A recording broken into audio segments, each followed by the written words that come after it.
Hai semua, saya Aliza Sarah, host anda pada hari ini. Selamat datang ke Ask Me Doctor dibawa oleh motherhood.com.my, di mana pada hari ini kita akan membincangkan topik yang sangat penting, iaitu sarkopenia. Anda mungkin rasa seperti sarkopenia adalah perkataan yang menakutkan, tapi jangan risau, kami akan membimbing anda untuk memahami sarkopenia dengan lebih mendalam. Bersama kami pada hari ini ialah Associate Prof. Dr. Nur Izzati, seorang pakar geriatrik dari UM Specialist Center untuk menerangkan dengan lebih lanjut tentang sarkopenia. Terima kasih kerana hadir pada hari ini, Prof. Hai Aliza, terima kasih kerana menjemput saya. Okey, sudah tentu. Jom kita mulakan dengan soalan pertama. Betul. Apakah sebenarnya sarkopenia? Sarkopenia adalah kehilangan jejak otot dan kekuatan yang berkaitan dengan usia. Seiring usia kita meningkat, otot kita secara semula jadi mula mengecil, dan ini boleh mengakibatkan penurunan fungsi fizikal, menjadikan tugas harian seperti menaiki tangga, mengangkat barang runcit atau bangun atau duduk kerusi menjadi lebih mencabar. Jadi ia bukan hanya tentang mengangkat berat di gym, dan dia memang akan mempengaruhi kehidupan seharian kita. Betul. Seiring usia, sarkopenia boleh memberi kesan besar terhadap kualiti hidup kita. Ia bukan hanya tentang kehilangan otot, ia juga mengenai akibatnya. Kita bercakap tentang peningkatan kerapuhan, risiko jatuh, patah tulang dan bahkan kehilangan kebebasan. Dalam kes yang lebih teruk, seseorang mungkin memerlukan penjagaan jangka panjang kerana tidak lagi dapat melakukan tugas asas secara sendiri. Wow, okey. Itu benar-benar pembuka mata bagi saya. Saya ada juga mendengar bahawa seorang individu mungkin mula mengalaminya seawal usia 30-an, betul ke? Ya, selepas usia 30-an, kita mula kehilangan jisim otot secara semula jadi. Tetapi kadar kehilangan adalah berbeza bergantung kepada beberapa faktor. Faktor utama ialah perubahan hormon.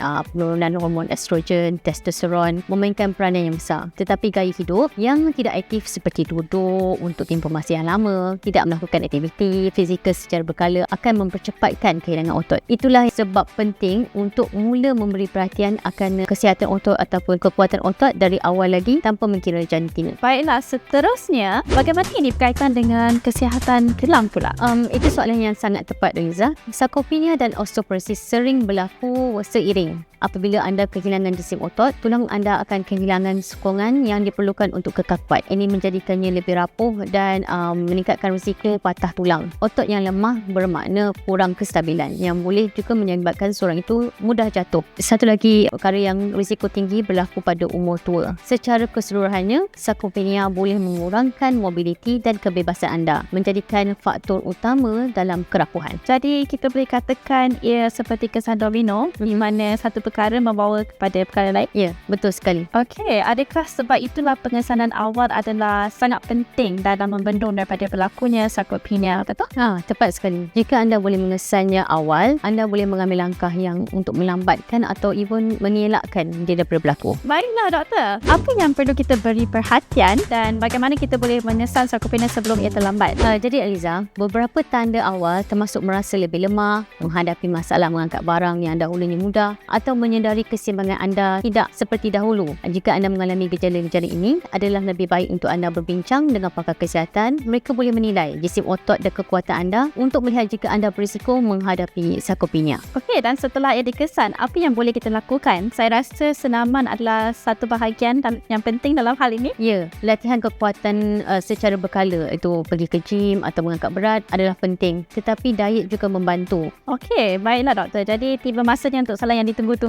Bagaimanakah kita boleh mencegah badan kita daripada sarkopenia? Protein adalah sahabat anda dalam mengekalkan jisim otot atau kekuatan otot. Diet yang kaya dengan protein yang berkualiti tinggi boleh membantu melambatkan kehilangan otot atau kemerosotan otot. Dan salah satu cara paling mudah untuk mendapatkan protein itu adalah melalui susu yang diperkaya. Susu juga kaya dengan kalsium, vitamin D yang penting untuk kesihatan tulang. Alright, itu satu nasihat yang sangat bagus. Jadi sesuatu semudah seperti mengambil segelas susu diperkaya semasa sarapan boleh membuat perbezaan yang ternyata. Betul, ia adalah perubahan kecil yang boleh memberi impak besar dari masa hadapan. Bersama dengan makanan yang kaya protein yang lain seperti daging tanpa lemak, ikan, kekacang, tofu, tempe. Susu diperkaya menyediakan nutrien yang diperlukan oleh otot dan tulang untuk kekal kuat. Wow, mudah rupanya. Satu langkah yang mudah dan boleh dilakukan oleh sesiapa sahaja. Sebelum kita akhir temu kita, Prof, ada apa tips terakhir untuk para penonton kita? Ia adalah penting untuk mengingat bahawa sarkopenia bukannya satu perkara semula jadi atau proses penuaan yang tidak dapat dielakkan. Dengan pendekatan yang betul,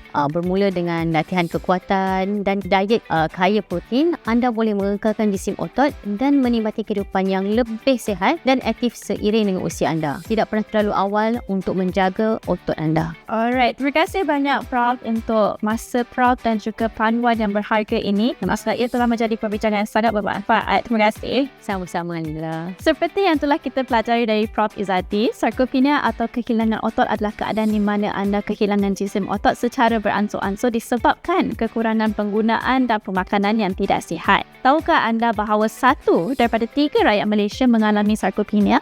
Jisim otot kita jatuh sebanyak 3 hingga 8% setiap dekad selepas usia 30.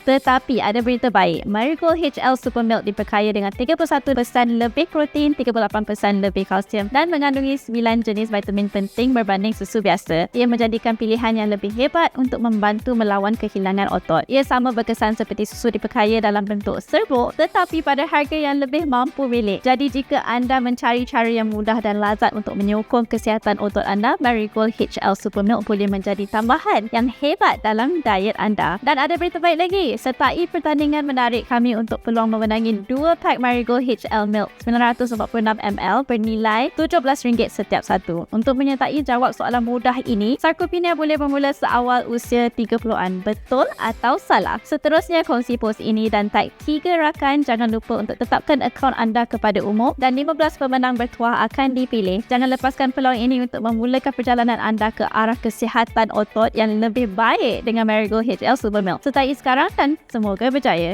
Itu sahaja untuk Ask Me Doctor hari ini. Episod ini dibawa oleh motherhood.com.my dan ditaja oleh Marigold HL Super Milk. Terima kasih kerana menonton semua. Saya Alita Sarah. Saya Prof Izzati. Dan ini adalah motherhood.com.my. Jumpa anda di episod seterusnya.